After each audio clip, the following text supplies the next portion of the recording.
वो अपने स्कूटर पर था। वो जैसे ही कंपनी के गेट में घुसने लगा, पीछे से एक गाड़ी ने उसे टक्कर मार दी। नक्श ने उठकर खुद को संभाला और देखा कि वो एक बहुत महंगी लग्जरी गाड़ी थी। उसमें से एक लड़की उतरी और चिल्लाते हुए नक्श की ओर आने लगी। क्या दिखाई नहीं देता? सुबह सुबह मूड खराब कर दिया। अरे शिवानी, तुम? हाँ मैं। और तुम्हें मेरी ही गाड़ी मिली थी सामने आने के लिए। मेरी गाड़ी कितनी महंगी है ये मालूम भी है तुम्हें? ऊपर से इसमें डेंट भी पड़ गया तुम्हारी वजह से।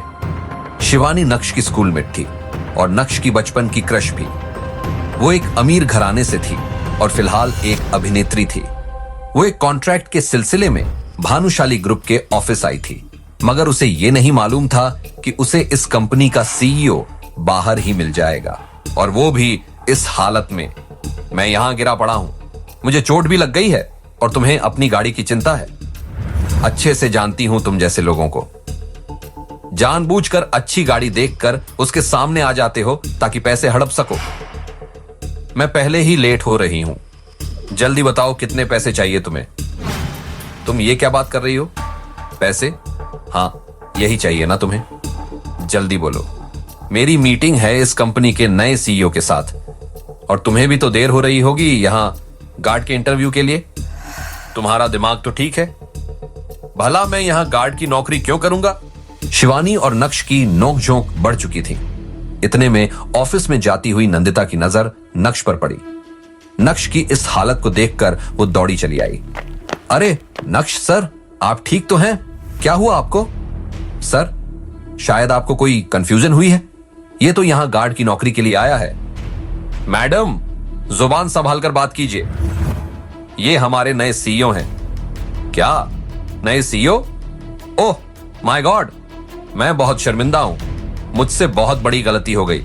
मैं चाहूं तो तुम्हें इस गलती की बहुत बड़ी सजा दे सकता हूं।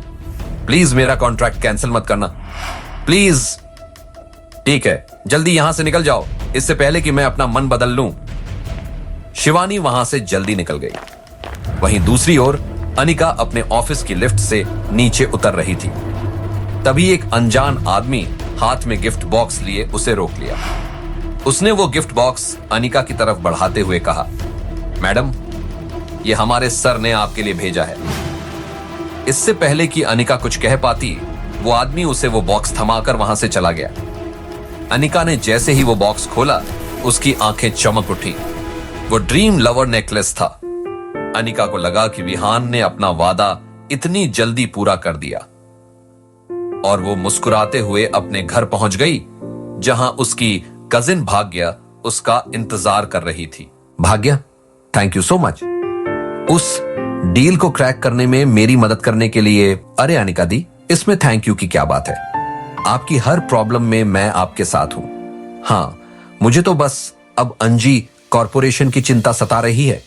उसे बचाने के लिए मुझे पैसों की सख्त जरूरत है। ये बातें चल ही रही थीं कि इतने में नक्श भी वहां आ गया। उसके हाथ में चेकबुक थी। अनिका, तुम्हें अंजी कॉरपोरेशन को बचाने के लिए कितने पैसों की जरूरत है? क्यों, तुम बचाओगे क्या अंजी कॉरपोरेशन को? खुद का तो कोई ठिकाना नहीं है। मैंने तुमसे बात नहीं की। भाग्या, बीच में मत बोलो। बात इतनी बड़ी कंपनी को बचाने की हो रही है तो तुम बीच में मत बोलो। अगर तुम्हें इतनी ही फिक्र है मेरी बहन की, तो इसकी जिंदगी से चले क्यों नहीं जाते?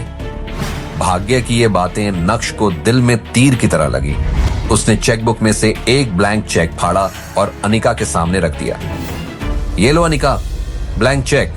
जो भी रकम तुम्हें भरनी हो भर लेना, मैंने अपने सिग्नेचर कर दिए हैं। क्या होगा अनिका का रिएक्शन नक्श की इस हरकत को देखकर? क्या अनिका को मालूम पड़ेगा कि उसे ड्रीम लवर नेकलेस नक्श ने ही दिया है?